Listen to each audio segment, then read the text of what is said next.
Il était considéré comme le soldat le plus faible, mais après avoir failli mourir lors d'une attaque de monstre, il avale un parasite extraterrestre qui lui donne la capacité de se transformer en monstre le plus fort. L'histoire commence dans un monde envahi par des créatures terrifiantes connues sous le nom de kaiju. Alors que l'équipe de surveillance reste absorbée par ses tâches, un tout nouveau kaiju laid apparaît soudainement, jetant la ville dans le chaos.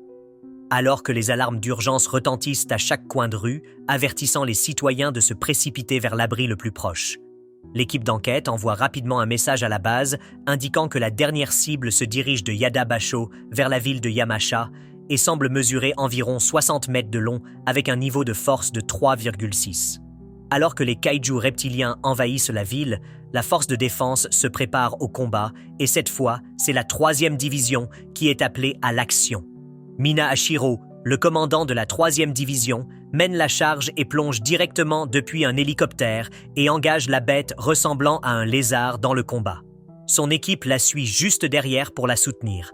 Et sans perdre une seconde, elle tire un coup qui abat la créature d'un seul coup net. Les fluides corporels du kaiju explosent à l'impact et éclaboussent partout, transformant toute la zone en un désordre dégoûtant. Une fois que la force de défense a éliminé le monstre, il est temps que quelqu'un s'occupe des conséquences. C'est à ce moment-là que notre protagoniste d'âge moyen, Kafka Ibino, apparaît en train de grignoter un hamburger tout en regardant à travers un télescope le bidonville sale que lui et son équipe sont sur le point de nettoyer. D'un côté, on trouve les héros célébrés qui sont couverts d'acclamations et d'admiration, tandis que de l'autre, on trouve ces agents de nettoyage qui ne reçoivent même pas un signe de tête respectueux. Pourtant, Kaka voit cela comme son propre type de combat contre les kaiju et éprouve un étrange sentiment de fierté à le faire. Il envoie un échantillon de la créature à l'unité technique avant de retourner à son travail dégoûtant mais nécessaire. Là, l'un des gars devient un peu trop négligent et un morceau du monstre explose, causant une blessure superficielle à une recrue. Le chef de l'équipe de nettoyage se tourne alors vers KFKA et lui ordonne de passer à la section intestinale car il manque de main-d'œuvre là-bas. KFKA trouve clairement l'idée dégoûtante et s'en plaint. Mais dès qu'il intervient, il est évident que le gars est un vrai pro quand il s'agit de gérer un travail qui retourne l'estomac comme celui-là. Plus tard dans la journée, alors que Café rentre chez lui, il se laisse tomber directement sur son lit sans hésiter. La corvée désagréable à laquelle il est confronté lui donne la nausée. Et tout en essayant de se distraire, il se tourne vers la télévision où Mina est saluée comme une héroïne nationale par les médias. La vue d'elle le ramène à une époque où il se tenait à ses côtés, faisant des promesses audacieuses selon lesquelles ils élimineraient ensemble jusqu'au dernier kaiju. Allumant une cigarette, il reste assis là, s'imprégnant de l'amertume de ses rêves qui n'ont jamais vraiment abouti. Finalement, il éteint la télévision et pousse un cri de frustration. Mais après une seconde, il se ressaisit et essaie de se convaincre que même nettoyer le désordre est une tâche importante. Le lendemain, KFKA saute sur son scooter et part au travail avec la tête qui lui fait mal comme un fou. Une fois arrivé, il rencontre ses collègues et est présenté à une nouvelle recrue nommée Reno Ichikawa. Tu veux soutenir Mangekyo Sekai et accéder à du contenu exclusif? C'est le moment de rejoindre une vraie communauté d'amoureux du manga avec 3 plans adaptés à tous. Avec le plan légende du manga, tu obtiens des badges spéciaux et des emojis personnalisés pour te démarquer dans les commentaires, ainsi qu'une priorité pour les réponses aux commentaires. Le plan Shonen Master, en plus des avantages du niveau inférieur, c'est l'accès en avant-première à nos dernières vidéos, des dédicaces personnalisées dans nos prochaines vidéos et des vidéos réservées aux membres. En denier, le plan légende du manga, pour les plus fidèles, permet d'échanger avec nous sur Telegram ou Discord, cadeaux exclusifs avec des produits à prix réduit sur notre boutique, en plus des avantages des niveaux inférieurs et des surprises rien que pour toi. Clique sur « Rejoindre » pour faire partie de l'aventure et faire briller encore plus cette chaîne qu'on construit ensemble. Le gars nommé Takuda mentionne à Reno que Kafka avait autrefois eu le même rêve de rejoindre les forces de défense, mais qu'il avait fini par y abandonner. Reno jette un regard rapide à Kafka et lui demande d'un ton sérieux pourquoi il a jeté l'éponge. Kaka partage ensuite à quel point il s'est poussé pour atteindre cet objectif jusqu'à ce que la dure vérité le frappe. Ses capacités avaient dit des limites et dit que Reno comprendra probablement cela aussi une fois qu'il sera plus âgé, mais Reno ne l'accepte pas, refusant d'accepter ce qu'il appelle une excuse boiteuse et déclare fermement qu'il ne reculera jamais comme ça. Il s'en va se changer, tandis que Kaka reste là, visiblement agacé par l'attitude de l'enfant. Plus tard, alors que les tâches sont annoncées, Kaka ressent une brève étincelle d'excitation en entendant que le débutant se voit confier le macabre nettoyage des intestins. Mais cette excitation s'estompe rapidement. C'est le moment où il découvre qu'il est à nouveau coincé avec le même travail dégoûtant. Lorsqu'ils obtiennent enfin une pause dans leur routine, Kaka s'assoit à côté de Reno pour manger, mais le pauvre nouveau venu a l'air complètement dégoûté et nauséeux. Lorsque Kafka demande ce qui ne va pas, Reno admet qu'il n'a pas beaucoup d'appétit. Sans perdre un instant, Kaka lui lance une bouteille de multivitamines, disant que c'est exactement ce dont Reno a besoin s'il veut survivre à la journée de travail. Ensuite, Kafka sort quelques bouchons de nez et poursuit Reno, essayant de les enfoncer tout en provoquant une grande agitation. Ils continuent à travailler jusqu'au crépuscule et lorsque leur quart de travail se termine enfin, Reno s'approche de Kafka. Fidèle à son optimisme habituel, Kaka adopte une position de boxeur et demande si Reno est là pour se venger. Au lieu de cela, Reno le remercie et mentionne que la limite d'âge pour le recrutement des forces de défense a été relevée à 33 ans, ce qui signifie qu'il y a encore de l'espoir pour quelqu'un comme Kafka à 32 ans. Hero souligne qu'il a vu la tristesse de Kaka lorsqu'il a parlé d'arrêter. Juste au moment où Reno se tourne pour partir, Kaka sourit et le remercie, le qualifiant de gentil garçon. Soudain, un kaiju voyou apparaît et ouvre sa bouche massive, visant à avaler Reno en une seule gorgée. À la dernière seconde, Kaka se précipite, sauvant le garçon, mais s'écrasant violemment dans le processus. Il convainc Reno de courir pendant qu'il garde le monstre distrait, agissant comme un leurre. Le monstre le poursuit dans une rue étroite, alors qu'il sprinte, brisant finalement une vitre et sautant d'un bâtiment.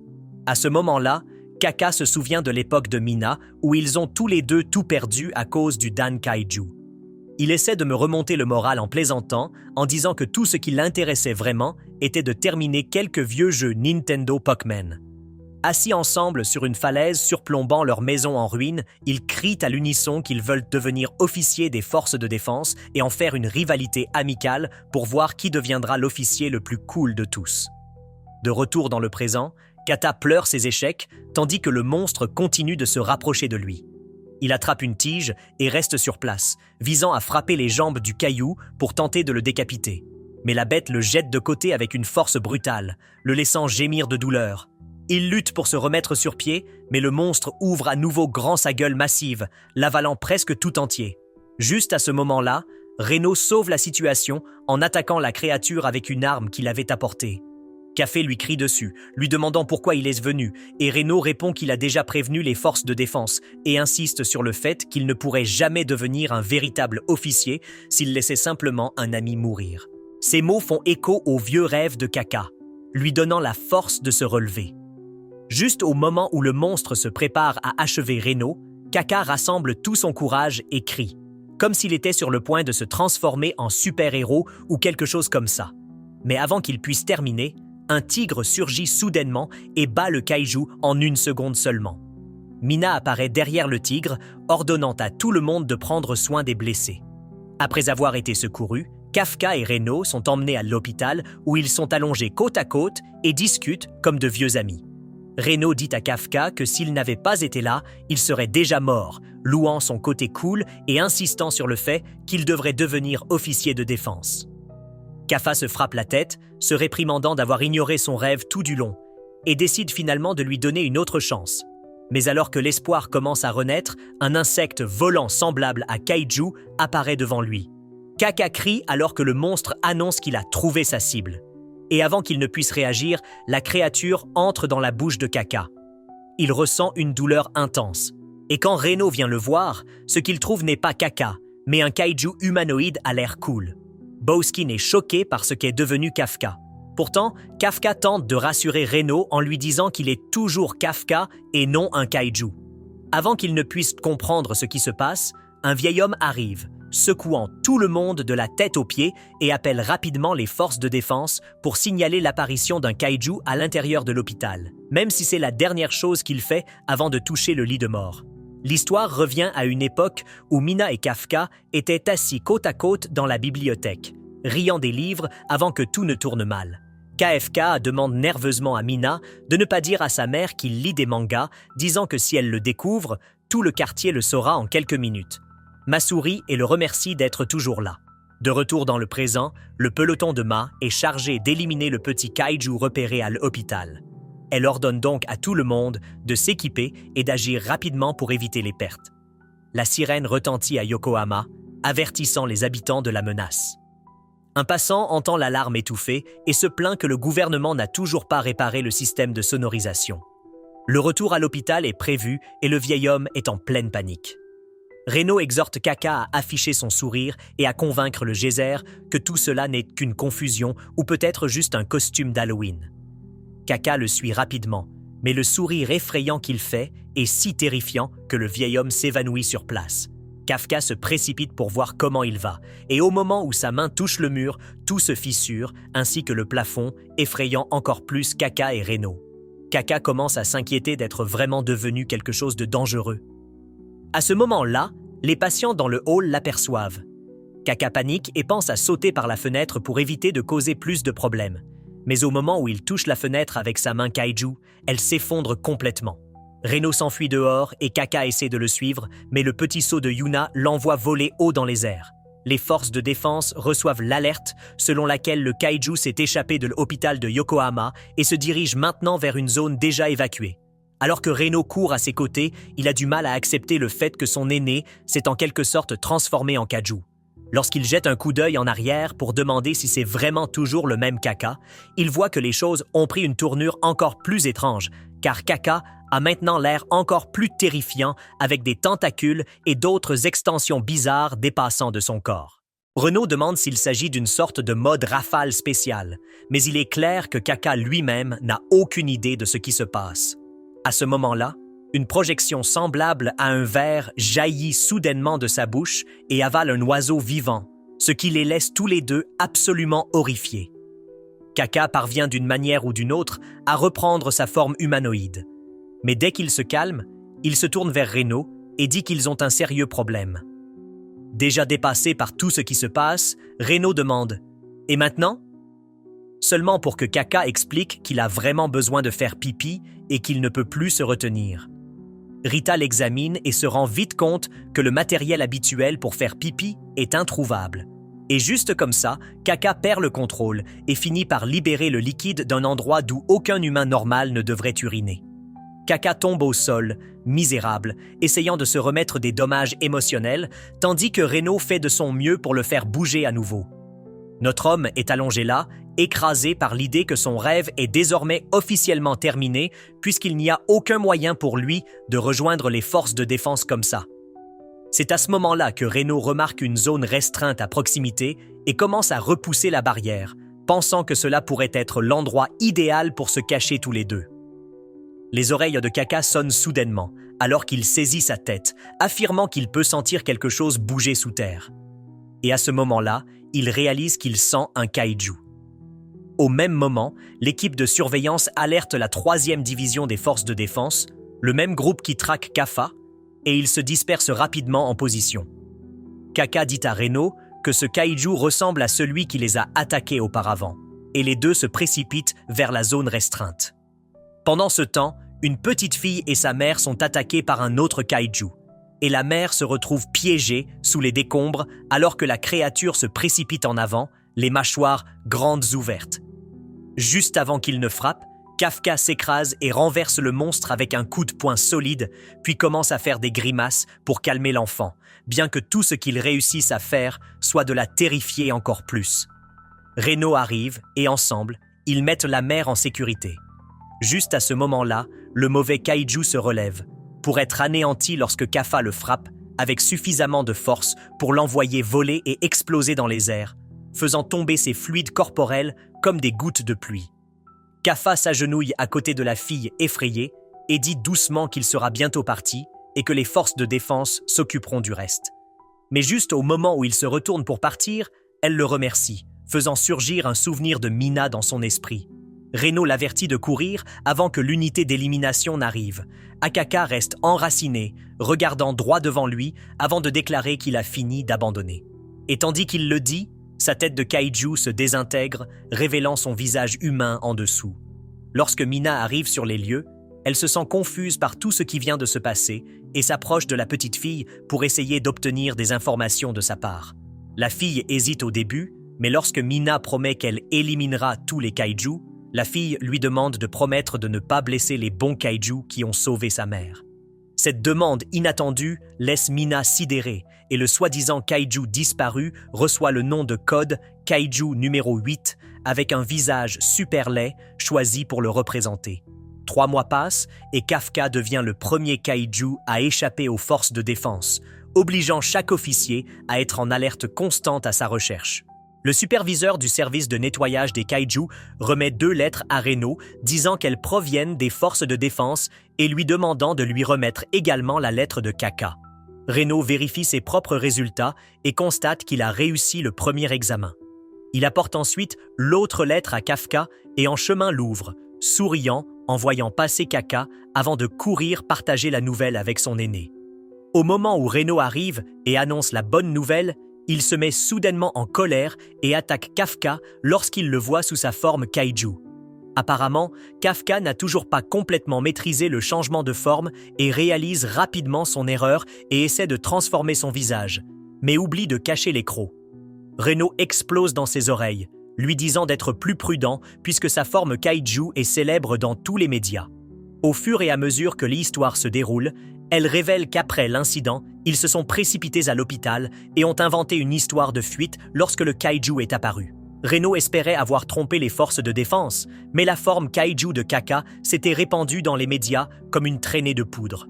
Tout cela grâce au vieux Geyser. Reno remet ensuite une lettre à Kafa et découvre que c'est toujours au 2e tour que Kaka échoue. Reno lui demande s'il est prêt à passer l'examen avec son corps actuel, l'avertissant que s'il se trompe, il pourrait être tué sur place. Kaka se lève avec détermination et dit qu'il ne peut pas laisser les 3 derniers mois de travail acharné être gaspillés. Et vu qu'il a déjà 32 ans, cela pourrait être sa toute dernière chance de poursuivre son rêve. Reo lui dit que même si Kaka échoue, il n'abandonnera pas et qu'ils s'affronteront comme rivaux. Kaka sort une bouteille d'eau, mais a du mal à l'ouvrir. Alors, il fait plus d'efforts et se transforme accidentellement en kaiju. Reno le gronde, lui disant de sauter l'examen, mais Kaka laisse tomber ses genoux, arguant qu'il se débrouillera jusqu'à ce que le moment de l'examen arrive. 10 jours passent en un clin d'œil, et enfin, c'est l'heure de l'examen. Notre gars gare son camion dans un immense parking, mais juste avant qu'il puisse en entrer, une petite nana aux cheveux jaunes apparaît, traitant notre gars de vieil homme. Kappa entre dans une colère noire, expliquant qu'un homme de 32 ans comme lui ne peut pas être un vieil homme. Elle va droit au but et lui demande de déplacer son camion balayeur monstre parce qu'elle veut garer sa voiture là. Lorsque Kaka refuse, disant qu'il y a beaucoup d'autres places vides, la fille dit que 5 est son chiffre porte-bonheur. Lorsque Kakasto refuse, elle utilise la force de son costume coûteux pour soulever son camion et le jeter de côté. Reno demande qui elle est et la fille se montre fléchie, disant qu'elle est Kakoru Shaomiya et que son passe-temps est de tuer kaiju. Kaikoru s'approche alors de notre gars et lui dit qu'il sent comme kaiju. Après avoir entendu cela, notre gars se sent assez énervé, mais Reno intervient et dit qu'il s'occupe des déchets kaiju, ce qui la rend encore plus curieuse de savoir pourquoi il se présente. Son attention se déplace instantanément lorsque Kafka soulève nonchalamment son camion et elle suppose qu'il doit aussi avoir un costume. Il se retourne et se présente comme son papa, lui disant de se souvenir du nom. Son air suffisant disparaît au moment où son majordome ninja se gare à sa place. Et puis, elle reconnaît KFK et le met au défi de l'impressionner lors du test. Alors qu'elle s'éloigne avec ses hommes en noir, il s'excite. Mais Reno demande pourquoi il décide d'utiliser son pouvoir en public, bien que Kaka se vante de bien cacher ses griffes. Après cela, il se dirige vers la salle et notre personnage principal promet de ne pas gâcher ce dernier plan pour rejoindre Mina. Mais l'engouement s'estompe rapidement lorsqu'il halète comme un chien asthmatique, même s'il s'entraîne tous les jours.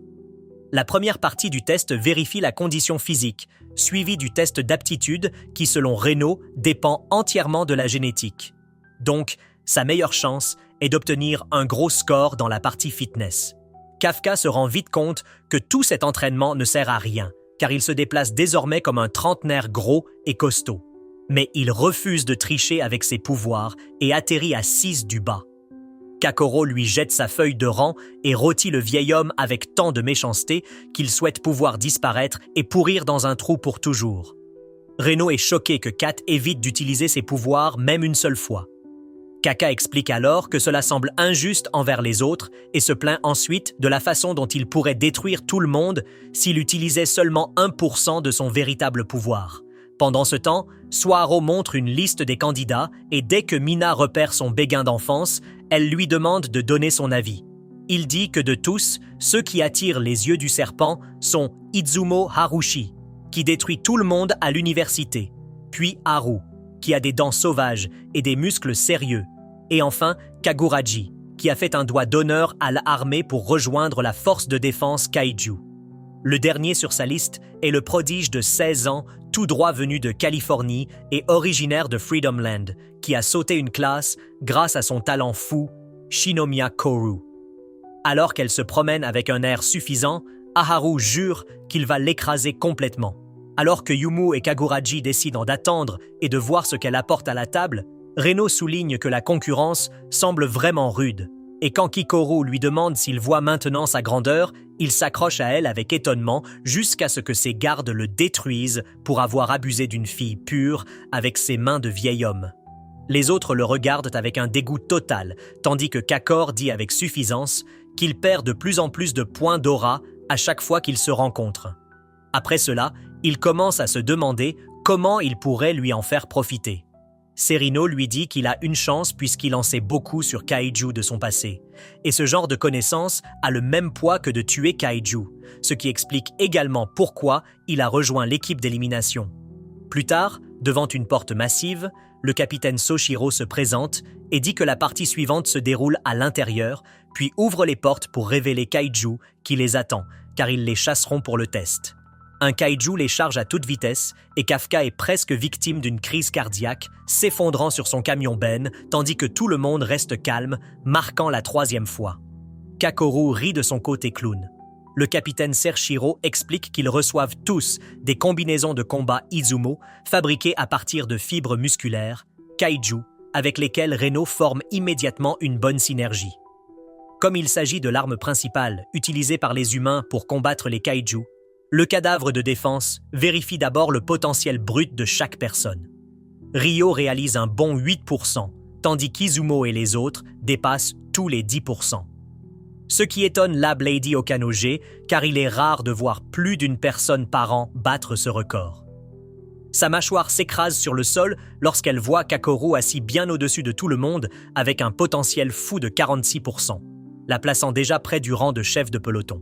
Cela donne à Reno un cas grave de FOMO. Mais le capitaine Sershiro lui dit que 8% est en fait solide pour un débutant et plaisante en disant qu'au moins il n'est pas à 0. Puis il rit encore plus fort en disant que personne n'a jamais eu 0. En entendant cela, le commandant se met à rire comme un fou, tandis que Kafka essaie de faire ressortir un peu de potentiel sans provoquer d'accident dans son pantalon. Kafka essaie de découvrir le secret qui lui permet de libérer son potentiel, tandis que Kikoru fusionne durement, le regardant sucer comme une blague de papa après s'être montré sur le parking.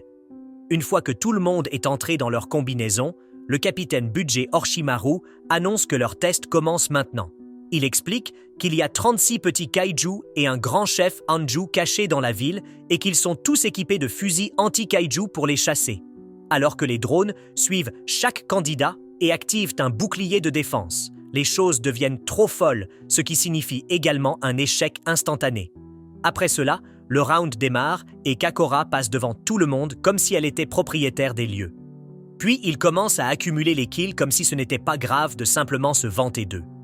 Pendant ce temps, le café commence à paniquer à propos de la manière dont ils sont censés concourir. Et juste à ce moment-là, Sir Shiro annonce que le commandant Mina est venu les surveiller personnellement. En entendant cela, Kafka se concentre et réalise que les drones surveillent probablement plus que le nombre de victimes. Alors, lui et Reno décident de jouer le rôle de soutien à la place. Il voit Gyumo et d'autres PNJ en difficulté ne pas réussir à endommager un Yojo à la peau épaisse. Alors, Kath intervient et remarque qu'il a déjà vu celui-là, ce qui l'aide à comprendre pourquoi il transporte des grenades. Il lance sans crainte une bombe assourdissante directement sur son visage hideux, le faisant tressaillir fortement car son ouïe est 10 fois plus forte que sa vue. Après cela, il souligne que son ventre a l'armure la plus faible, permettant à Izumo et aux autres de terminer le travail rapidement.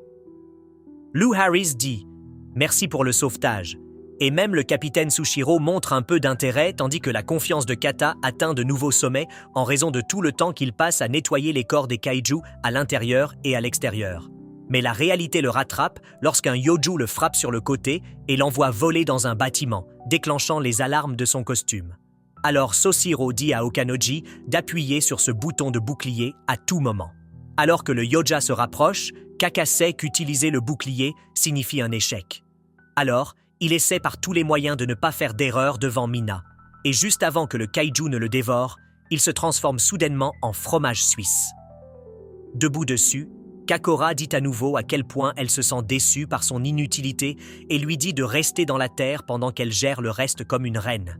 Cette petite étincelle de motivation semble pousser Kata en avant, mais Reno remarque que sa jambe a l'air totalement détruite. Et juste à ce moment-là, le capitaine Soshiro intervient pour dire que son corps a subi des dommages majeurs, certains organes vitaux étant même touchés, ce qui jette Kafa dans un gouffre de haine de soi à cause de son potentiel, étant la seule chose qui l'empêche de se tenir aux côtés de la fille de ses rêves. Il ignore l'avertissement de Sushiro et décide que lui seul peut dire quand arrêter. Alors, il se relève sur cette jambe cassée, propulsé uniquement par sa volonté brute, sa testostérone et sa force brute. Son potentiel grimpe de 0,1% alors qu'il regarde Mina droit dans les yeux et jure de ne jamais jeter l'éponge. Tout le monde le regarde figé alors qu'il agit comme si tout allait bien. Alors Shiro dit qu'il appuiera sur la gâchette du bouclier si cela devient risqué, ce avec quoi Kakot est d'accord avant de cracher du sang et de dire à Reno de continuer sans lui. Mais son frère tend la main parce qu'ils acceptent d'affronter tout cela en équipe. Alors que la rune de contrôle perd son rire, les deux idiots se combinent avec un mouvement de piggyback qui semble incroyablement gênant, mais permet à Kaka de faire de gros appels cérébraux tandis que Reno les exécute avec sa combinaison de puissance. Kaka lui dit alors de donner un coup de pied dans la queue de Koru, qui est là-bas en train d'accumuler des points comme si elle était Ronaldo contre un vieil homme victime d'un AVC. La blonde continue de passer de Yoju à Yoju et les détruit tous comme un chef avant de mettre une balle dans la tête laide du kaiju principal et de la terminer proprement. Alors que le Hanju s'effondre, la dame du laboratoire annonce rapidement que le patron est à terre et que le test se termine maintenant. Donc, tout le monde doit sortir. Kaka a l'impression qu'il est sur le point d'exploser, car elle a fini trop vite et tout un combo ne signifiait rien. Alors que Hokonoji demande le signal au capitaine, il dit au commandant Mina que Kakoru prouve sa grande valeur. Et grâce à elle, presque personne n'a été gravement blessé ou n'a été désabonné de la vie. De retour sur le champ de bataille, Kakoru lève les yeux vers le ciel et se demande si elle est assez parfaite pour que son père le remarque et se retourne pour le frotter au visage de Kaka. Mais elle sent soudain quelque chose d'étrange derrière elle et du sang jaillit instantanément de sa poitrine. Pendant ce temps, Kaka reprend son souffle et dit à Reno à quel point Kakoru est un monstre jusqu'à ce qu'il panique parce que les kaiju morts recommencent à bouger. Au même moment, Kakoru semble avoir bloqué le coup avec son costume et demande à l'humanoïde ce que c'est, le laissant surpris de la voir vivante et en quelque sorte guérie. Alors qu'il caresse le Hanju, elle vise, mais la chose effrayante lui dit de ne pas mordre plus qu'elle ne peut mâcher et tire suffisamment de balles pour abattre toute une école et la fermer. Le chaos éclate dans la salle de contrôle à propos de son statut, et tout le monde panique lorsque le kaiju revient à la vie. Maintenant, avec l'ampleur folle de 6, puisqu'aucun officier ne peut à lui seul gérer ce désordre, Mina ordonne que tous les boucliers soient activés et se prépare à partir avec Soshiro. D'un autre côté, Kek refuse de reculer comme un enfant effrayé parce que personne ne meurt tant qu'elle est là. Elle crie qu'elle est la tueuse parfaite jusqu'à ce qu'un Hanju lui donne un coup de pied à la Bruce Lee et la fasse tomber au sol. Cela ravive ses souvenirs d'enfance où son nom était toujours en haut. Mais contrairement à ses amis qui recevaient l'amour de leur père simplement parce qu'ils étaient décédés, le sien était toujours parti. Son majordome a dit qu'il serait sûrement fier. Mais quand elle lui parle enfin, l'homme lui dit qu'il attend d'elle qu'elle soit la meilleure et qu'elle devrait arrêter de célébrer les petites victoires et travailler plus dur pour ne pas prendre un L la prochaine fois. Même avec un bras cassé, elle continue de souffrir en pensant aux sages paroles de son père jusqu'à ce que son arme tombe et que le kaiju repousse ses armes pour l'abattre avec un laser.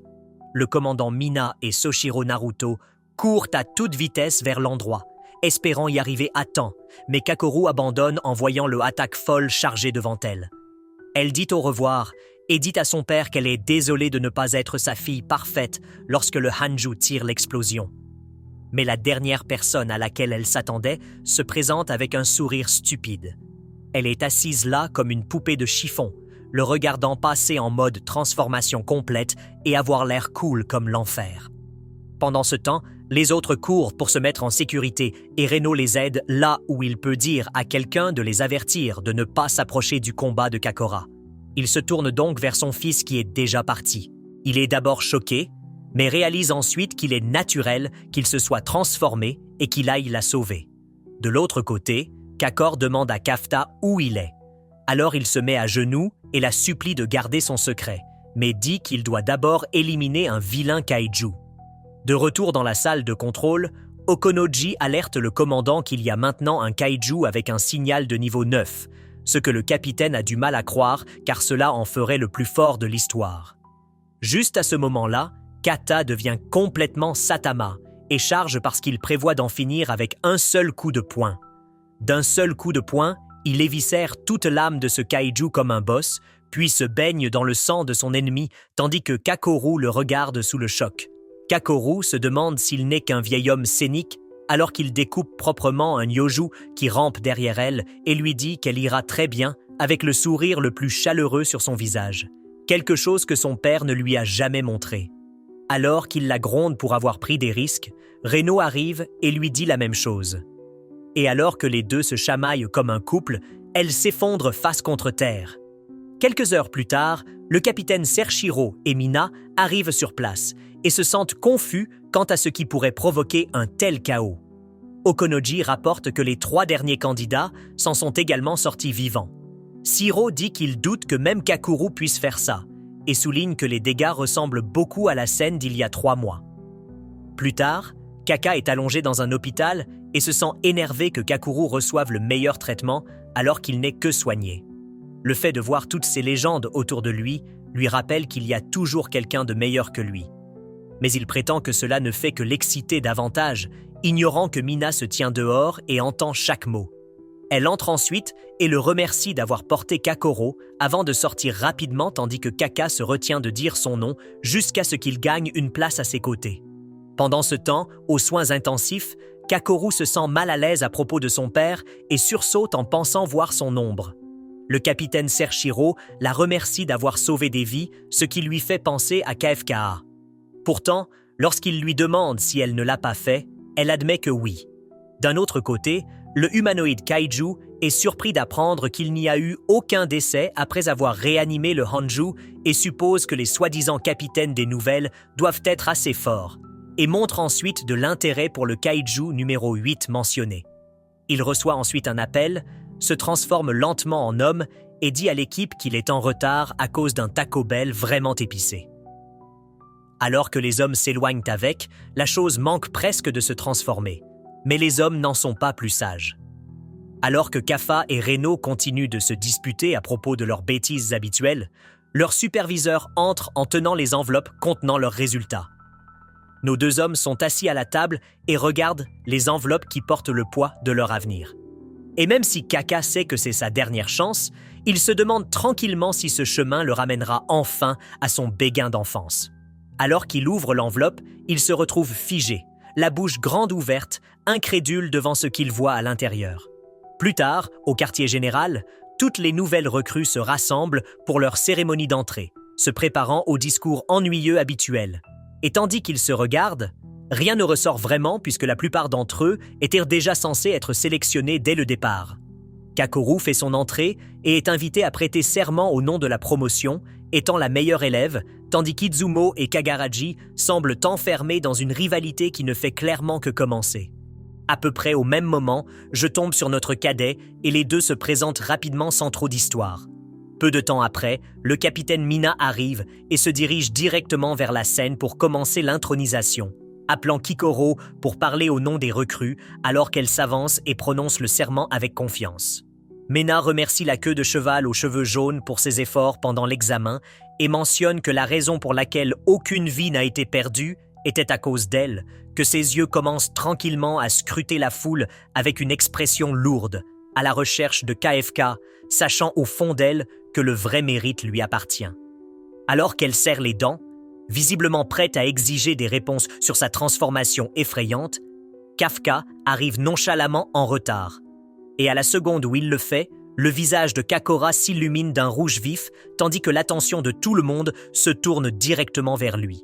Alors que l'histoire reprend un peu de vigueur, le sort de Kaka est en jeu, alors que le jury de sélection examine ses résultats, découvrant que non seulement il a obtenu la note la plus basse à l'examen de conditions physiques, mais qu'il a également réussi à obtenir un 0 parfait au test d'aptitude.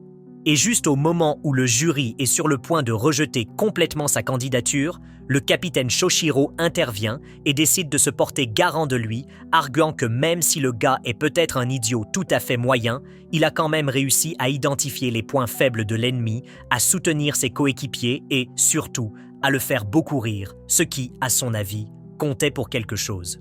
Okonerji proteste immédiatement contre la raison ridicule d'embaucher quelqu'un, incitant le vice-capitaine à faire un compromis en prenant Kaf comme cadet au lieu d'officier et en décidant de le traiter personnellement un peu plus.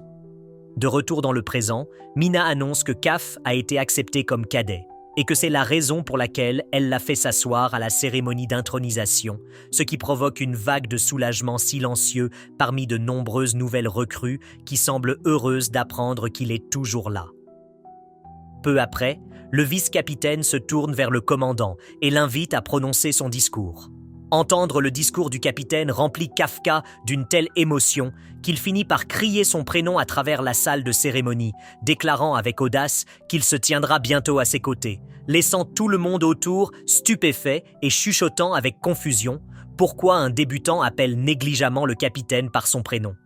Bien que les mots correspondent clairement à son béguin d'enfance, elle garde son sang-froid et respecte le protocole en lui ordonnant de faire 100 pompes en guise de punition pour avoir manqué de respect à un officier supérieur. Alors que Kafka panique à cause de la punition soudaine, le vice-capitaine éclate de rire et taquine Mina pour avoir été indulgent avec le gars.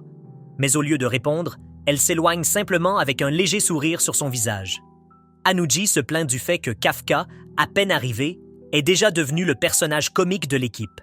Mais Soshiro répond calmement que c'est exactement le type d'énergie dont leur équipe a besoin, car les choses peuvent trop parfois devenir un peu trop sombres.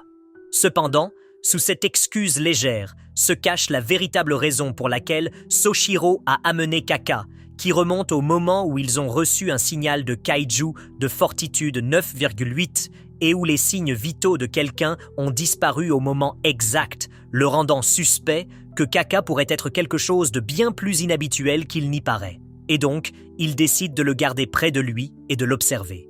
Pendant ce temps, Kaka termine à peine ses pompes et s'effondre au sol pour être approché par Kikoru qui lui dit qu'ils doivent parler en privé. Iiharu, toujours le clown, laisse échapper qu'il s'agit d'une confession d'amour et provoque une scène mineure. Mais Kikoru entraîne simplement Kaka dans un restaurant voisin pour obtenir les réponses qu'elle recherche. Là, elle écoute avec incrédulité Kaka avouer qu'il a mangé un kaju et s'est transformé en nain, ce qui l'incite à se moquer de lui pour avoir un appétit assez fort pour abattre un monstre. Bien que Kaka se défende rapidement, disant qu'il n'avait jamais eu l'intention de le manger en premier lieu. Lorsqu'il se demande à haute voix s'il doit se signaler aux forces de défense et demander de l'aide, Kakora rejette fermement l'idée et explique que s'ils le découvrent un jour, ils le transformeront en rat de laboratoire et le soumettront à toutes sortes de tests horribles. Continuant à expliquer que lorsqu'un kaiju est suffisamment fort pour recevoir un numéro, ses restes sont utilisés pour fabriquer des armes. L'horreur de tout cela finit par submerger KFK, qui se jette sur elle avec désespoir, la suppliant de garder son secret. Et après un moment de réflexion, la fille sévère accepte, mais précise une chose, que s'il blesse quelqu'un, Elle s'assurera personnellement qu'il soit abattu. Le lendemain, lors de l'exercice d'entraînement au feu, Reno prend les devants et parvient à établir un nouveau record personnel avec son potentiel libéré atteignant désormais 18%. Il observe attentivement et commence à s'inquiéter que Reno l'ait finalement rattrapé, mais ses nerfs se calment une fois qu'il voit que sa propre puissance de combat est toujours légèrement supérieure. Au fur et à mesure que les autres prennent leur tour, il devient clair que chacun a fait des progrès. Même Kafka, après toutes ces luttes, atteint un nouveau record personnel alors que sa puissance déchaînée atteint enfin un record, ce qui l'envoie sprinter vers Kikoru dans une pure excitation. Cependant, le moment est de courte durée, car le vice-capitaine le fait taire immédiatement, l'avertissant que si ses chiffres restent aussi bas, il sera expulsé avant longtemps. Sans perdre le rythme, Swaro invite tout le monde à courir 10 tours dans le cadre de leur routine. Et quand les groupes protestent, ils le portent à 15 sans sourciller. Après avoir terminé leur entraînement intense de la journée, l'équipe se dirige directement vers un bain chaud dans l'espoir d'apaiser leurs muscles endoloris et de se détendre un peu. Comme prévu, dès qu'ils s'installent, l'endroit devient chaotique. Tout le monde devient bruyant et joueur, chacun essayant de s'amuser un peu avant la fin de la journée. Alors que les choses commencent à se calmer un peu, les gars passent des éclaboussures aux discussions sur les raisons pour lesquelles ils ont choisi de rejoindre les forces de défense. L'un dit qu'il doit sa vie au commandant qu'il a sauvé un jour, tandis qu'un autre admet qu'il est tombé sous le charme de sa force et de sa grâce dès qu'il l'a vu sur une affiche. Lorsque les projecteurs se braquent sur Kafka, il hésite, mais finit par laisser échapper que lui et le capitaine sont des amis d'enfance, et que tout a commencé par une promesse qu'ils se sont faite à l'époque. Réalisant ce qu'il vient de révéler, Kafka panique et tente de s'éclipser sans se faire remarquer. Mais le reste des gars se jettent sur lui comme une meute de zombies, désespérés de lui soutirer tous les détails juteux.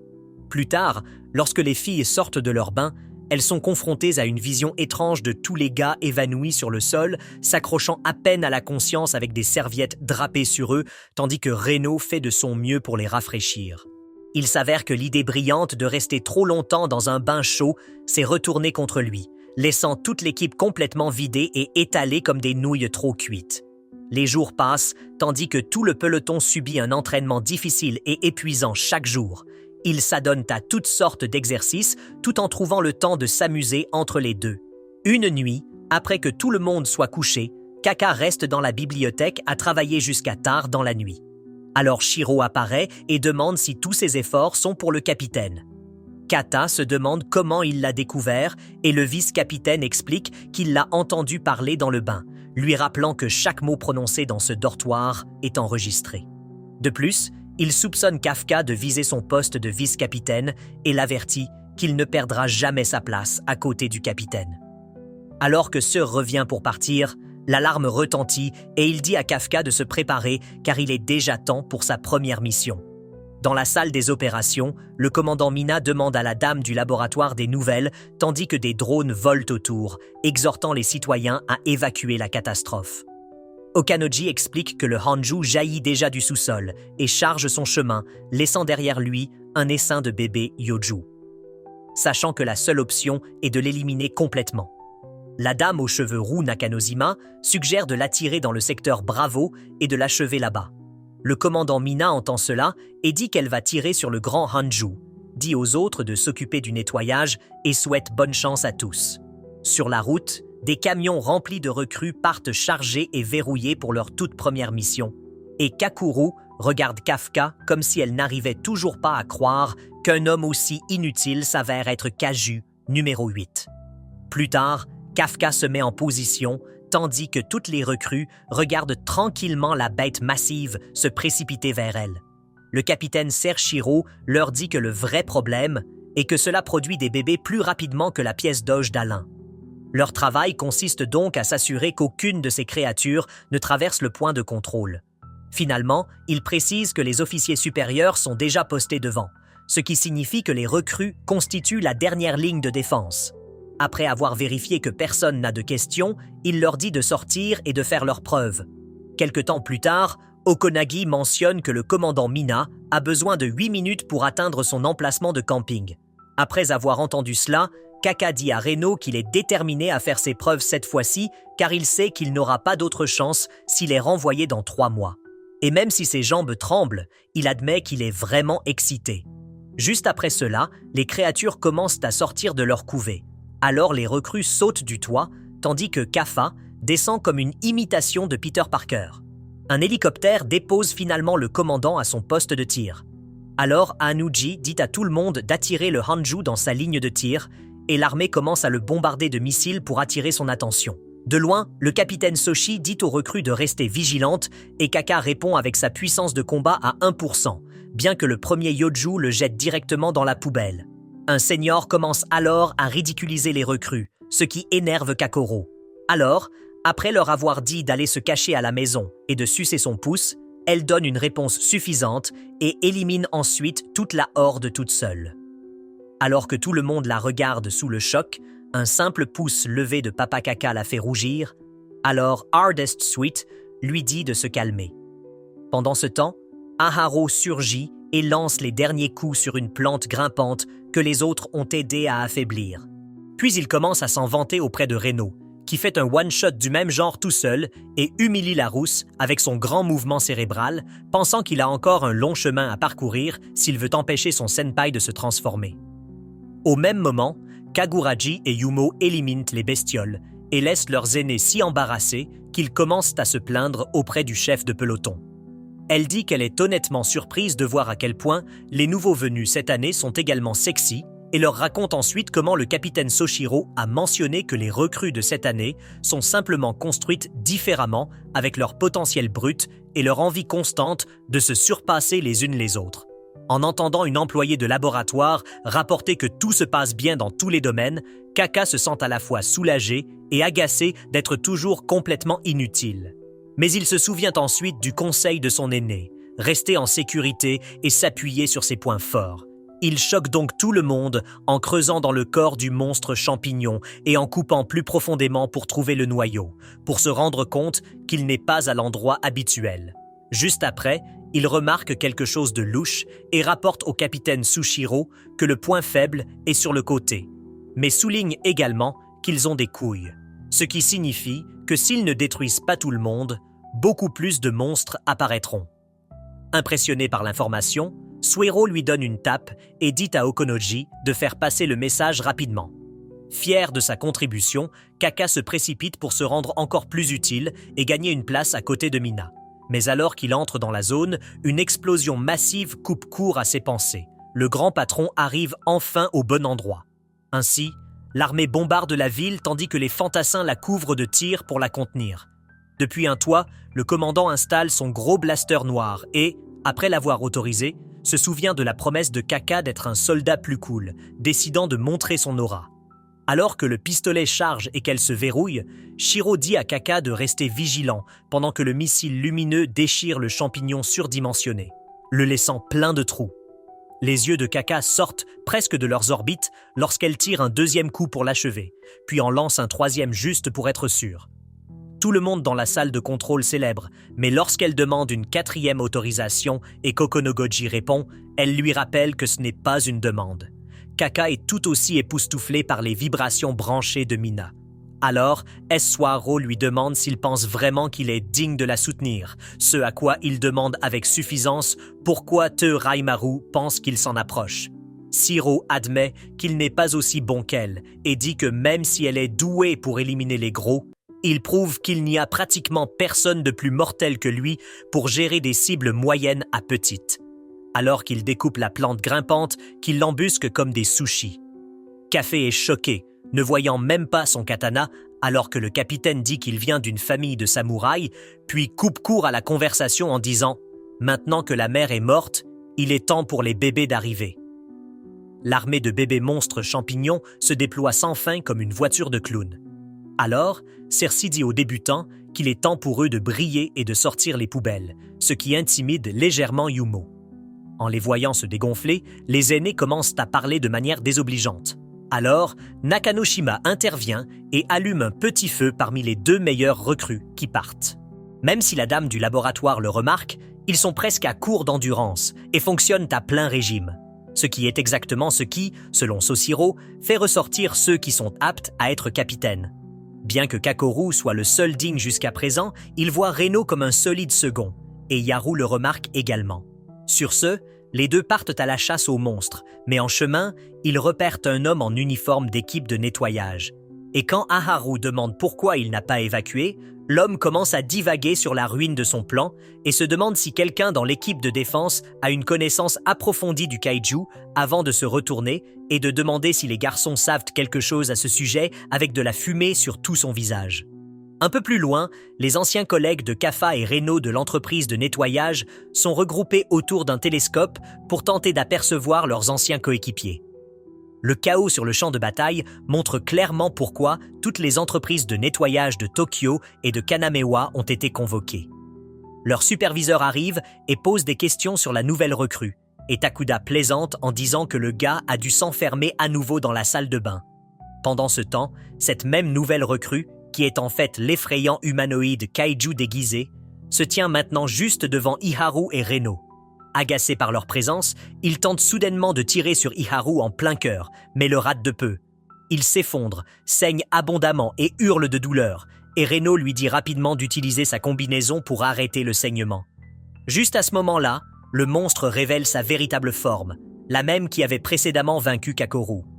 Reno se précipite pour contacter le quartier général pour obtenir du renfort, mais se rend compte que la créature a déjà coupé tous les signaux dans la zone. Après avoir été durement touché 2 fois, Reno se souvient de l'avertissement de Kakoru et se concentre sur les mouvements des doigts du monstre, réussissant à esquiver la prochaine attaque juste à temps. Alors que les choses deviennent incontrôlables, il parvient d'une manière ou d'une autre à convaincre Iharu de se retirer et d'apporter de l'aide.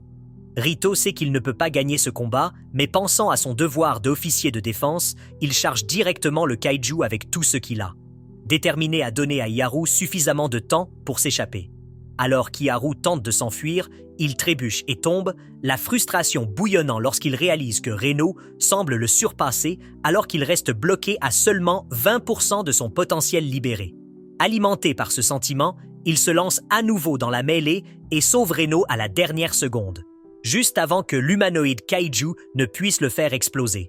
Lorsque Reno proteste, Haru rétorque que cette fois, ce sera lui qui sauvera Reno et non l'inverse, lui rappelant que sans son aide plus tôt, il serait déjà mort.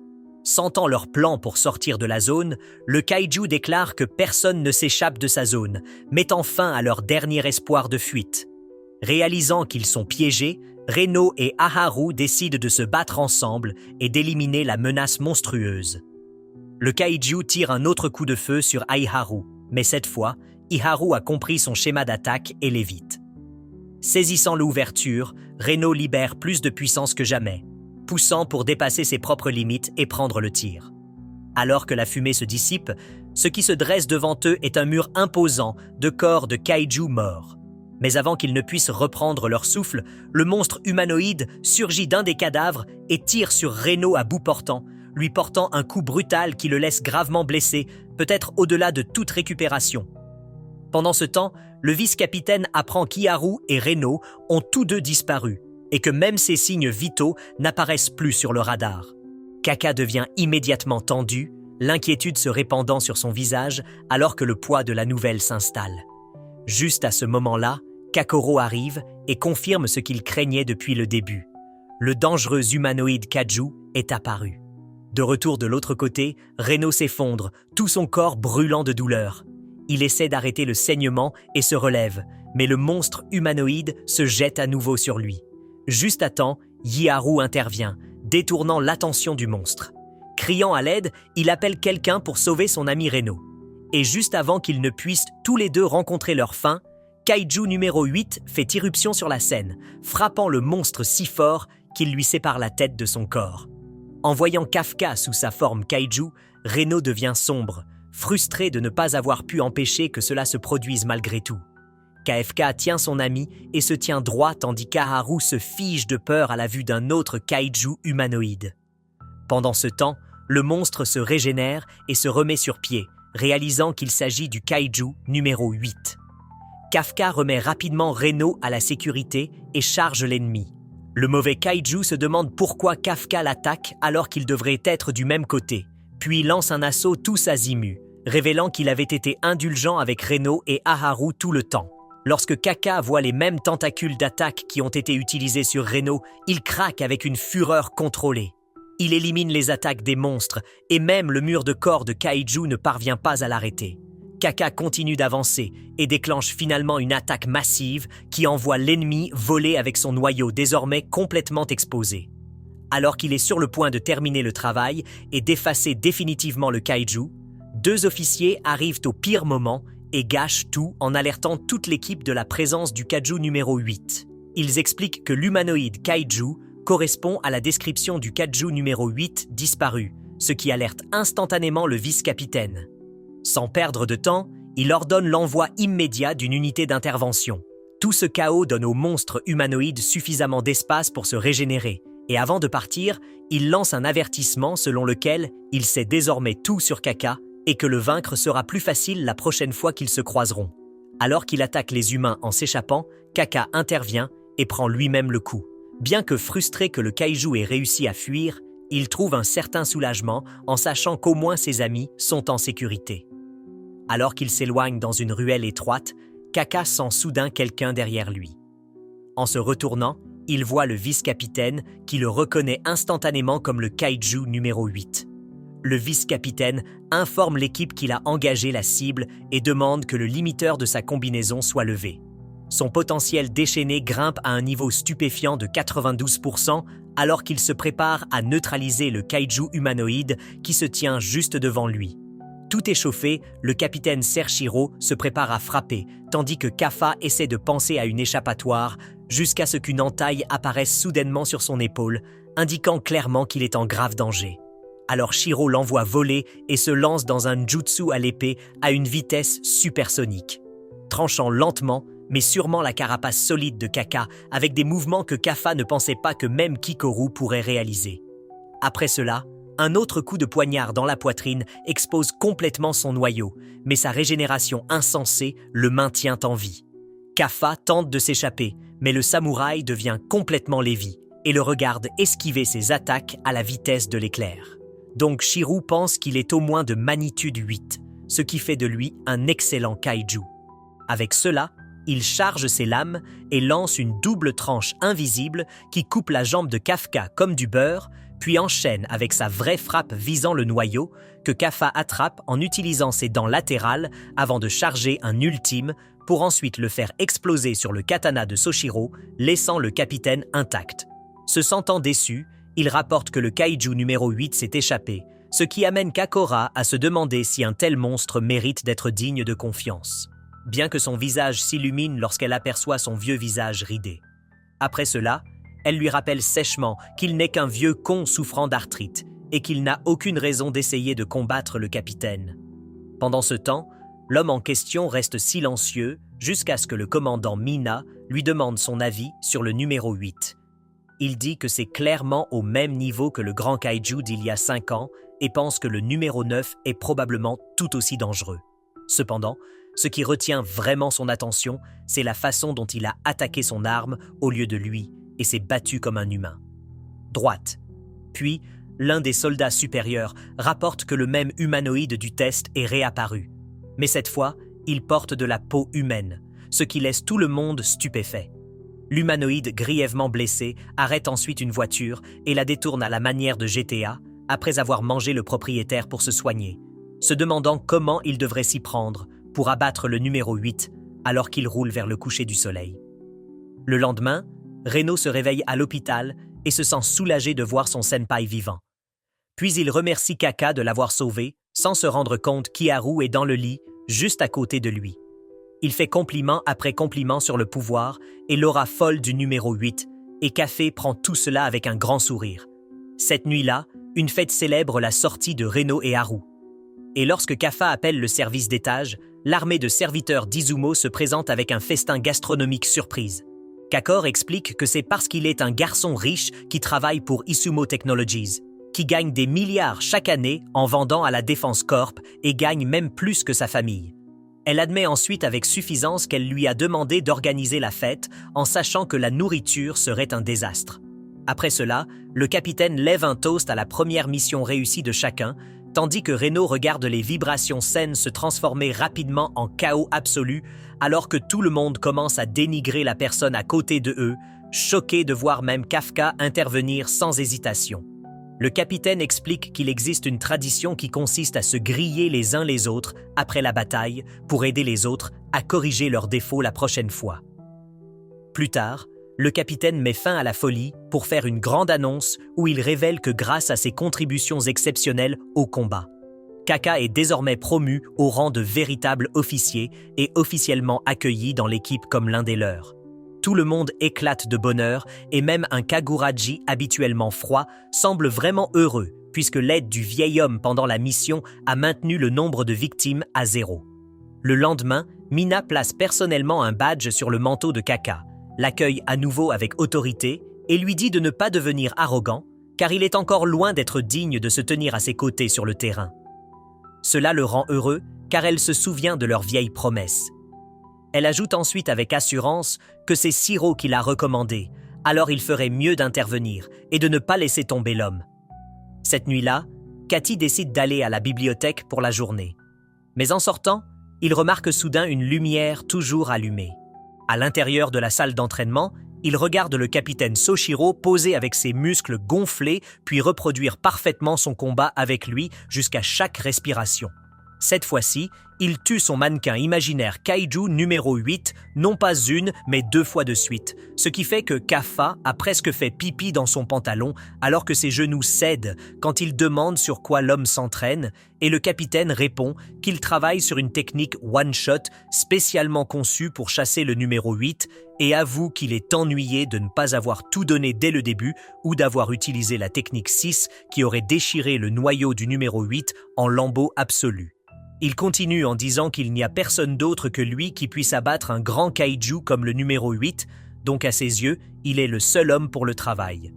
Pendant ce temps, au-dessus des nuages, toute une meute d'oiseaux monstrueux, dirigés par un humanoïde à l'allure démoniaque, se prépare à attaquer la base. Le vice-capitaine est assis tranquillement dans la bibliothèque et approfondit l'affaire du kaiju numéro 8. Je suis perplexe de voir à quel point ces attaques sont encore plus humaines que celles des kaiju. Ses pensées dérivent vers le monstre humanoïde effrayant qui pourrait changer de forme et se fondre dans la masse comme l'un d'eux. Et plus il y pense, plus il s'inquiète de ce que l'avenir pourrait réserver aux kaiju et aux humains. Pendant ce temps, notre gars se détend seul sur un toit, pensant au vice-capitaine et à la façon dont il peut se permettre de le laisser tomber. Quand, de nulle part, une pluie massive d'étoiles filantes commence à tomber du ciel. Les étoiles filantes s'avèrent être des kaiju. Et en un rien de temps, ils envahissent toute la base. Pour aggraver les choses, chacun d'entre eux a un niveau de force supérieur à 6 et est classé comme Hanju, ce qui les rend loin d'être des menaces ordinaires. Le capitaine étant actuellement absent, Swaro intervient et ordonne à tout le monde de se mettre en position. Réalisant que les kaiju semblent cibler directement la base cette fois. Le fait que tant de personnes se soient rassemblées alors qu'elles attaquent habituellement seules rend les choses suspectes. Regarder la base partir en flammes et repérer près d'une douzaine de kaiju de type Wyvern volant au-dessus. La KFKA contacte rapidement le vice-capitaine pour lui signaler que quelque chose ne va pas. Ces monstres n'attaquent jamais en groupe. Le vice-capitaine comprend immédiatement ce que cela signifie. Quelqu'un d'encore plus fort doit les diriger cette fois. Alors que Cersiro avance, il se retrouve bientôt face à face avec le chef qui approche. Le nouveau kaiju humanoïde dragon parle la langue humaine, choquant tout le monde. Il regarde autour de lui et demande si le vice-capitaine est le plus fort ici et le déclare calmement comme sa cible. Ainsi, Shirou est immédiatement informé que cette créature a un niveau de force d'environ 8,3, la plaçant dans la classe d'Aju. Sans hésitation, le vice-capitaine confie la responsabilité de s'occuper des autres kaiju à ses subordonnés et se prépare à affronter lui-même cette nouvelle menace. Le Daikaiju se précipite soudainement en avant et Shiro parvient à peine à esquiver son coup puissant. La bête rugit et donne des ordres aux autres kaiju, prenant le contrôle total du champ de bataille, puis charge à nouveau avec une vitesse terrifiante. Un seul coup d'œil suffit à Shiro pour comprendre qu'un seul coup direct pourrait tout mettre fin pour lui. Il essaie de trancher la peau du monstre, mais il se rend compte à quel point elle est incroyablement résistante. Alors que le reste de l'équipe affronte les autres kaiju, notre guide les contacte rapidement, soulignant que les monstres ont la peau plus fine à l'arrière et sont plus vulnérables à cet endroit. L'équipe tente d'ajuster sa stratégie, mais les kaiju commencent à se coordonner les uns avec les autres, ce qui rend difficile de les suivre. Juste à ce moment-là, le prodige aux cheveux blonds arrive et révèle sa toute nouvelle arme, tranchant un kaiju avec facilité. Quelques jours plus tôt, elle avait demandé une arme personnalisée, quelque chose normalement réservé au capitaine, mais l'équipe a fait une exception et a fabriqué une faux spécialement adaptée à son style de combat. Mina le lui avait personnellement remis et l'avait officiellement annoncé comme membre de la force principale, la classant 3e du peloton juste après le vice-capitaine.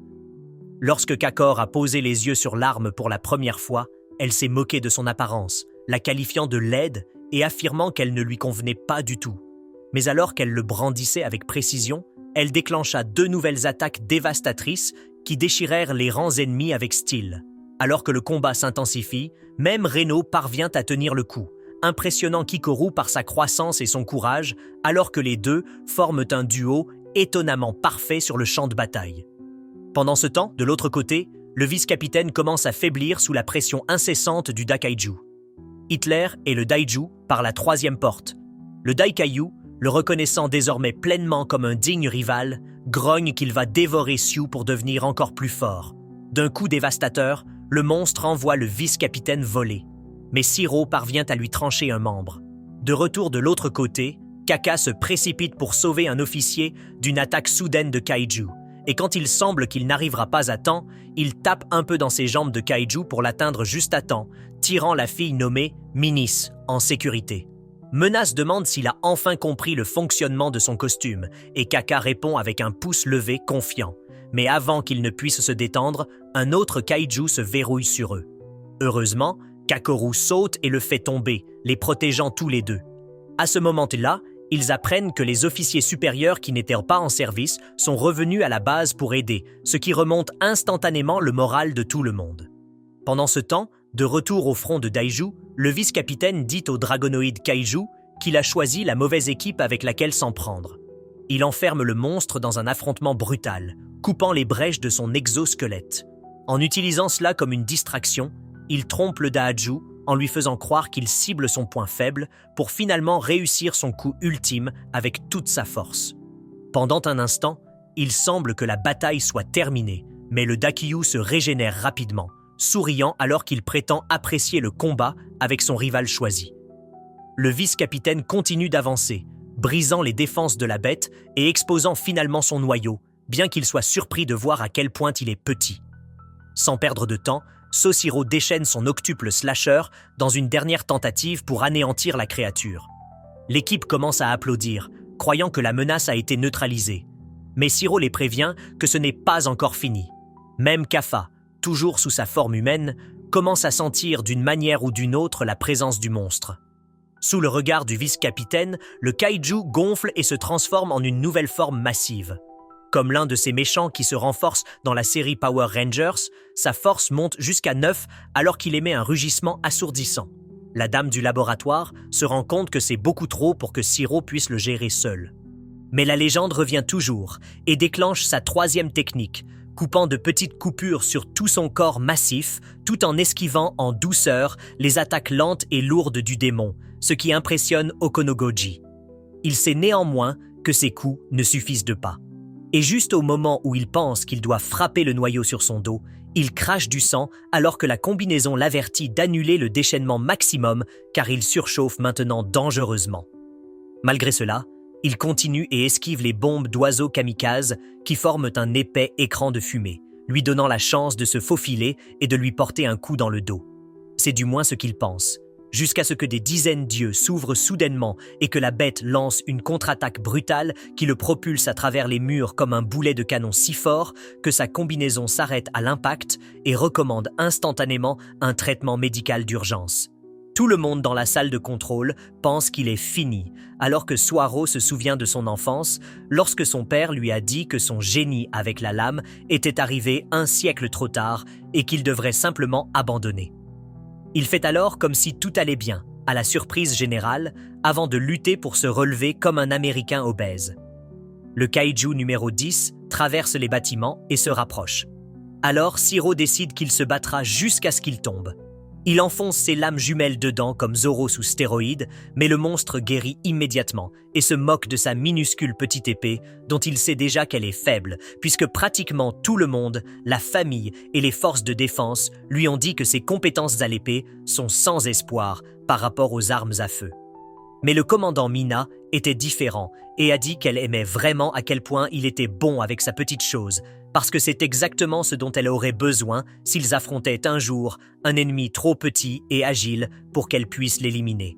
Ce moment où elle lui a fait confiance pour être son protecteur lui donne un nouvel élan. Il canalise donc son Tanjiro intérieur et libère la 2e, la 3e, la 4e et la 6e technique cachée de la famille Asha. Mais il est ensuite giflé et tué, saisi par le kaiju si fort qu'il lui arrache presque l'âme. Voyant le capitaine en route vers le paradis, Kaka perd complètement la tête et s'excuse auprès de Reno alors qu'il commence à se transformer. Mais il est arrêté à mi-chemin par la voix calme et rassurante du commandant, disant à tout le monde de se détendre. Alors, Essuaro donne au kaiju numéro 10 un sourire suffisant, juste avant qu'il ne soit bombardé dans le dos. Sortant son gros blaster noir, Mina tire une autre explosion dans son horrible visage hurlant, mais finit par rater sa cible.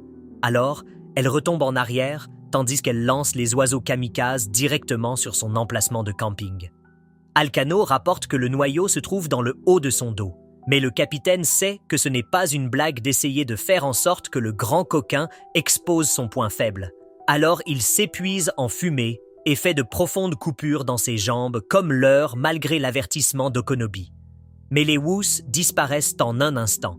Juste au moment où il commence à penser que cela n'a aucun sens, Kakoro surgit de derrière lui et fait à peine une brèche dans la coquille solide du monstre.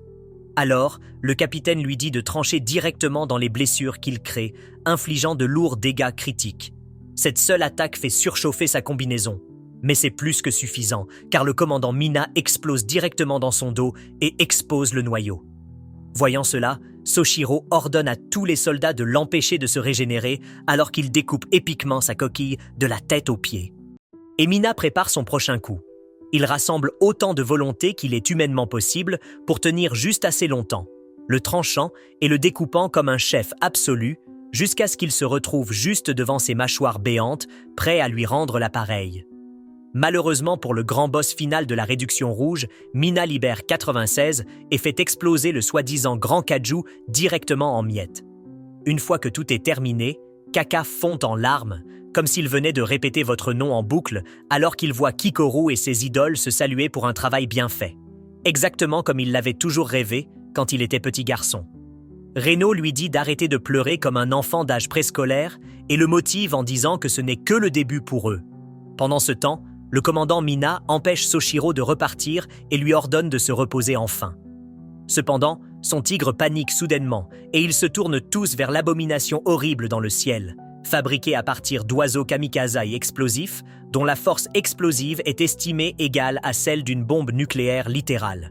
Alors que les recrues tentent de tirer sur l'un d'eux, l'onde de choc de l'explosion montre clairement que cela ne suffira pas. Et le numéro 10 laisse échapper un dernier rire diabolique, disant qu'il semble que leur combat se termine par un match nul. Mina réalise que cela pourrait être la fin, mais ils entendent soudainement Reno crier à Kaka d'arrêter. Et tout le monde regarde avec stupeur le mec se précipiter comme un homme noir aux Jeux Olympiques et se transformer juste devant eux. En le voyant complètement déchaîné, Shiro regrette à quel point il a rivalisé avec le gars et n'arrive pas à croire qu'il l'aimait tellement qu'il a refusé de relier les points et d'accepter que Kaka était le numéro 8 depuis le début. Pendant ce temps, Kaka se souvient de sa promesse à Soshiro et Kikoru. Sachant que cela pourrait être le dernier moment où ils parlent comme de vrais amis, il se souvient alors de ce qu'il doit à Reno et à l'amour de sa vie. Alors que tout le monde est figé sous le choc, il charge chaque dernière once de puissance dans ses jambes, se lance comme une fusée et frappe la tumeur nucléaire avec tout ce qu'il a, l'envoyant voler dans la stratosphère. Juste après, Mina crie à tout le monde de se préparer à l'impact et KFK la protège. Et le capitaine de toutes ses forces, comme si sa vie en dépendait. Alors que la poussière retombe, les deux se relèvent, tandis que Kafka perd toute sa puissance et ses vieux bras et jambes cassés en essayant de s'échapper. et Mina reste froide comme la glace, se dresse comme une sauvage pour maintenir son image de commandant et lui dit qu'il est officiellement en état d'arrestation. Dans le bureau du réalisateur, l'équipe examine les images capturant la transformation de Kaka. Le directeur adjoint se demande comment un monstre de niveau 2 a réussi à se cacher sous leur nez pendant si longtemps. L'un des responsables suggère d'alerter les médias, mais d'autres rejettent rapidement l'idée, arguant qu'il serait préférable d'éliminer la créature discrètement et de la transformer en arme. Le directeur fait taire la rune, qualifiant la discussion d'inutile pour l'instant, et leur ordonne fermement de récupérer le kaiju de la 3e division avant de prendre d'autres décisions. Pendant ce temps, de retour en 3e division, notre gars est retenu et semble faire la sieste malgré tout ce qui se passe autour de lui. Il ouvre les yeux, devenant sombre alors qu'il se souvient de Kakoru, lui disant que les forces de défense pourraient envisager de le transformer en arme.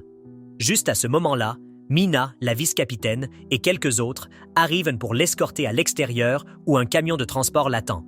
Dehors, tout le monde fait la queue. Kaka se sent triste de ne pas pouvoir regarder son ami dans les yeux, se demandant si Reno serait vraiment en colère. Mais alors qu'il monte dans le camion, Reno se précipite vers lui, l'appelant Senior et lui disant qu'il a confiance qu'il reviendra. À l'intérieur du camion, Kaka passe un moment tranquille avec Mina, qui admet qu'elle a été choquée de le voir se transformer en kaiju.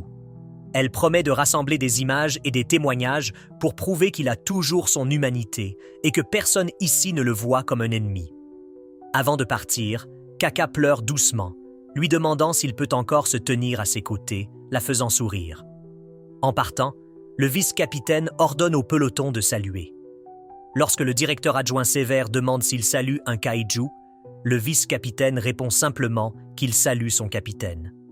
Alors que notre homme est emmené à la base maritime de la zone, il est enfermé derrière les 31 portes. Plusieurs jours passent à la 3e division et tout le peloton s'inquiète du sort de leurs camarades, se rappelant comment il les a sauvés tant de fois. Même le capitaine partage leur inquiétude et travaille dur pour compiler toutes les données possibles afin de trouver un moyen de le sauver. Alors que tout le monde fait de son mieux, la fille aux cheveux jaunes arrive au bureau de son père. Elle lui demande d'épargner son ami et de ne pas l'éliminer, arguant qu'il lui a sauvé la vie. Le directeur la congédie en la traitant d'idiote. Il lui montre ensuite une radiographie de Kata, soulignant que ce que Kafa a essayé de faire passer pour un cœur est en fait le noyau d'un kaiju. En partant, elle dit à son père qu'elle croit toujours en lui. Pendant ce temps, les scientifiques continuent d'effectuer des tests sur le CFKA. Plus tard, dans le bureau du capitaine, Mina rassemble certaines des nouvelles recrues et leur dit qu'elles vont être séparées et réaffectées à différentes bases. Les gars protestent, mais il semble qu'ils ne puissent rien faire. Plus tard, Aizumo entend Kagari lors d'un appel téléphonique demandant à quelqu'un de sauver Café. Après l'appel, Kaguri s'assoit à côté d'Isumo et explique qu'il parlait à un vieil ami commandant. Il admet qu'il sait que les faveurs personnelles ne fonctionneront probablement pas, mais il fait toujours de son mieux. Peu de temps après, le réalisateur lui-même arrive à l'endroit où Kafa est enfermé. Kaka lui crie qu'il n'est pas un kaiju. Le directeur ordonne à l'équipe de libérer les liens, et quand il proteste, il souligne qu'un kaiju du pouvoir de Kaka pourrait facilement se libérer s'il le voulait et qu'il reste assis tranquillement parce qu'il choisit de coopérer. Alors que KFKA est libéré, le réalisateur déchaîne immédiatement son feu et l'attaque à tout rompre, arguant qu'aucun humain ne pourrait résister à un assaut comme celui-ci. Ensuite, le réalisateur prépare son équipement et ses liens nerveux avec les armes créées à partir du kaiju numéro 2. Il exige que Kaka se transforme s'il ne veut pas mourir sous sa forme humaine. Kaka essaie de garder la transformation minimale pour prouver son humanité, mais le réalisateur sort son bras kaiju, le forçant à se transformer encore plus. Kaka fait de son mieux pour esquiver les attaques, mais il est toujours touché à plusieurs reprises. Soudain, le corps de Kaka commence à réagir étrangement, comme s'il attaquait un kaiju. Le réalisateur continue d'insister sur l'attaque et force finalement Café à prendre sa forme kaiju complète. De façon inattendue, Café perd le contrôle de son corps et saute vers le réalisateur pour l'attaquer, tandis que Kikuru lui crie de reprendre ses esprits. D'un autre côté, Ri commence à s'entraîner dur à la salle de sport, comme David Goggins, et se pousse à devenir plus fort le plus vite possible pour pouvoir protéger ses sens. Voyant ses points d'aura augmenter de seconde en seconde, Iharu décide de sauter en deux. Et c'est à ce moment-là que leurs aînés se présentent et annoncent que le sort de Kaka est en train d'être décidé aujourd'hui. Et ils ont même convoqué le commandant Mina pour faire un commentaire officiel. Pendant ce temps, Kaka rugit à nouveau, mais cette fois, le directeur Shinomiya remarque que ses attaques sont beaucoup plus rapides et plus animales. À l'intérieur, Kaka continue de se battre pour le contrôle alors que son corps s'en prend complètement au réalisateur si brutalement qu'il serait une crêpe maudite sans le bouclier spécial du numéro 2. Shinomiya riposte avec le coup de poing explosif de son gantelet, visant directement le cœur de Kaka, mais le noyau est introuvable. Au lieu de cela, il flotte derrière lui et se régénère en un corps entier qui contre-attaque avec un coup de poing suffisamment puissant pour détruire la deuxième barrière. Les observateurs commencent à paniquer, mais les vieux restent plutôt calmes car ils s'attendent à ce que tout affrontement entre deux kaiju numérotés apporte au moins autant de chaos. Alors que Kakoru regarde avec admiration, l'homme chauve et ridé trouve étrange que son père refuse de mettre fin au combat et soupçonne qu'il pourrait tester jusqu'où Kaka peut aller, ce qui amène Kakoru à se demander si son père donne réellement à Kaka la chance qu'elle a demandée. Les deux vieux hommes se serrent les bras et le réalisateur Shinomiya fait charger Kaka contre le mur comme un taureau stupide, mais il le regrette rapidement lorsque Kaka revient en trombe et lui fracasse les côtes, faisant paniquer même les hommes chauves pour la première fois. Le numéro 8 continue de devenir plus fort que ce que même le réalisateur peut pleinement gérer. Alors que Kaka continue de lutter intérieurement, le réalisateur met ses gantelets en sur-régime et lance ses coups les plus puissants. Mais Kaffa traverse désormais son bouclier comme s'il s'agissait de papier. Il enchaîne ensuite avec l'attaque ultime du railgun du numéro 2 qui envoie un choc à travers tout le corps de Kafka. Mais il récupère instantanément et renvoie son propre rayon laser mortel, donnant envie à Kaffa de s'arracher les cheveux alors qu'il blesse le père de Korra. Kaka le prend alors dans une poigne mortelle et le projette contre le mur. Alors qu'il semble sur le point de l'achever, il se retourne et voit le petit visage triste de Kakoru et refuse de la laisser le regarder achever son père. Mais son corps devient complètement sauvage et commence à frapper le réalisateur contre sa volonté comme une peluche. En pensant à toutes les fois où Kaka était sain et authentique, elle ne perd pas espoir et crie au vieux con de se ressaisir. En entendant cela, Kaka canalise le pouvoir de l'animé et de l'amitié pour enfin briser ses contraintes une seconde avant d'être déchiqueté en deux par le parasite. Alors que son corps porte un coup fatal au père de Kakoru, il se sent se noyer dans le vide lorsqu'il voit soudain un rayon d'espoir et sent Mina lui saisir la main, lui promettant qu'elle l'attendra toujours. Sa voix le ramène finalement à la réalité, et son coup de grâce atterrit, éclaboussant du sang partout au grand choc de Kakoru et de son père, car il se fait un trou dans la poitrine et déclare fièrement qu'il n'est pas un kaiju, il est Ibino Kafka. Après son effondrement, le capitaine de la première division, Narumi, met sa lame sur le cou de Kaka, mais le directeur lui-même l'arrête et ordonne au médecin de venir emporter le numéro 8 avant qu'il ne se vide de son sang. Une fois l'examen physique du directeur terminé, le commandant Mina est finalement convoqué pour son commentaire officiel en tant que supérieur de Kaka. Et il s'assure d'évoquer son passé avec lui tout en lui faisant clairement comprendre qu'ils ont déjà pris leur décision. Elle est seulement là pour donner un rapport sur ce qui s'est passé, ce qui signifie que son opinion en tant que femme n'a apparemment aucune valeur. Elle répond sans hésiter qu'elle se fiche de savoir s'il voit des Kafka comme un humain ou non et rapporte calmement ses véritables contributions en tant qu'officier. Tout d'abord, elle souligne à quel point il était plus fragile que leur ego lors de leur première grande mission. Mais sa découverte des organes reproducteurs s'est avérée être une découverte majeure. Mais la plus grande preuve de son profond désir de protéger l'humanité fut la façon dont il a jeté son avenir et sa vie dans le combat contre le numéro 10, sauvant ainsi toute la 3e division de l'anéantissement complet. Les Jizu commencent à japper qu'il a triché en utilisant les pouvoirs sales des kaiju et soutiennent qu'un débutant comme lui ne pouvait pas en savoir autant à moins qu'il ne soit lui-même un sale kaiju. Mais à leur grande surprise, Mina admet que son potentiel libéré est bien plus rond que leurs têtes chauves et glabres et qu'il n'a réussi l'examen que dans des conditions spéciales après avoir échoué 12 fois. Mais son dévouement à lui seul prouve sa valeur et il a continué jusqu'au bout, même après avoir fait une course et s'être transformé en le monstre même qu'il avait juré d'effacer. Après avoir entendu son opinion, le directeur Shinomiya lui dit de partir. Et après sa sortie, tous les utilisateurs se tournent vers lui et demandent le drapeau vert pour approuver l'exécution de Kikuru. Alors qu'il prononce tranquillement sa décision avec un regard plein de regret dans les yeux, Kaka se souvient de l'époque où il était impuissant et a juré à Mina de se venger des kaiju. Et maintenant, c'est trop tard quand il a le pouvoir. Plus tard, il ouvre les yeux à l'hôpital et meurt presque d'une crise cardiaque après avoir vu le père de Kakor à ses côtés, puis remercie le ciel de ne pas avoir à lui faire face à ses funérailles. Remarquant sa confusion, le directeur explique qu'il serait certainement mort s'il n'avait pas un noyau là où se trouvait son cœur et ajoute que le conseil l'a officiellement déclaré kaiju. Il s'est opposé à l'utilisation du KFKA comme matériau d'armement et a reçu une tonne de réactions négatives lorsqu'il a convaincu les geysers que le garder sous contrôle est bien plus utile maintenant que le corps de défense est confronté à sa menace la plus forte de tous les temps. À la fin, Kafka déclare fièrement qu'il est toujours officier et promet de prouver qu'il a sa place dans le corps de défense. En voyant le message indiquant qu'il ne sera pas exécuté, Mina sourit pour la première fois depuis toujours. La nouvelle se répand également rapidement dans toute la 3e division et tous célèbrent avec joie que leur vieil homme préféré soit toujours en vie. Pendant ce temps, de retour à l'ancien lieu de travail de Kaka, ses anciens copains se font botter les fesses aux échecs par un gars mystérieux nommé numéro 9, qui a récemment grimpé dans les classements. Il est révélé qu'il est l'humanoïde Kaiju, qui pense avoir compris l'intelligence de l'humanité. Il mentionne ensuite avec désinvolture qu'il a maintenant la disposition complète du corps de défense et qu'ils sont enfin prêts à exécuter leur plan.